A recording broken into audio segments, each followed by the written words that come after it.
never works out when it's a win-lose situation. You always want to look for a win-win where they're happy and you're happy. Hey there, Ray from Bridge Marina. It is springtime and we've talked to a lot of boaters who are in the process of thinking about selling their own boat.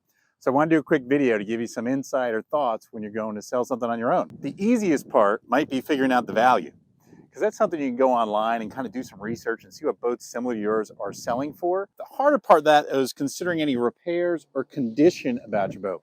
Because if you have some repairs that need to be done on the boat, whatever the market value is, say it's $30,000, you've got to deduct that out.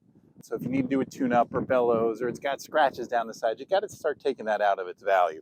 But the value is probably the easiest part about selling the boat. The next part that's kind of a challenge is marketing, because you've got to market this boat. That means you've got to put it out in the world for other people to see. That means either parking on the street someplace or putting it online on like Facebook Marketplace or Craigslist, which is kind of dead now. Anyway, but you got to put it online. You got to get it out to people. When you're doing that, where do you put it? And then of course you need to have pictures of it. You may want to have some video of it, something to convey that to folks. And you need some content. You need to be able to talk about it, to describe the boat and explain to people what it is as well as what it isn't. Because that first marketing piece is where you're going to get your folks to come in. It starts to get a little bit harder now when we start getting into the sales side of this. This means, you are going to have to correspond with the folks that are interested. And that may be via phone or emails or text, which people like. And then actual folks want to come out and see your boat. And the sales side of stuff can be a little bit of a challenge. I won't give you all the secrets, but you need to be able to make sure the folks fit in the boat. It never works out when it's a win-lose situation. You always want to look for a win-win where they're happy and you're happy. Now, finally, if you're able to land somebody or find somebody that really fits in your boat, you've got to go through the transaction side of it.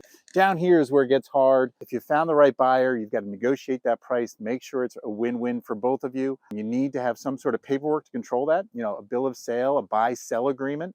These are things you can look up online and do to make sure you have a very clean sale. You want to make sure you have the funding down correctly, which can be a challenge. Either folks need to bring cash, like cold hard cash, or really should be coming with a certified bank check. That means a check from their bank that you're able to verify before you change the title over to them. You don't want to be changing titles until you have verified funds. And then you're done. And it's just that easy.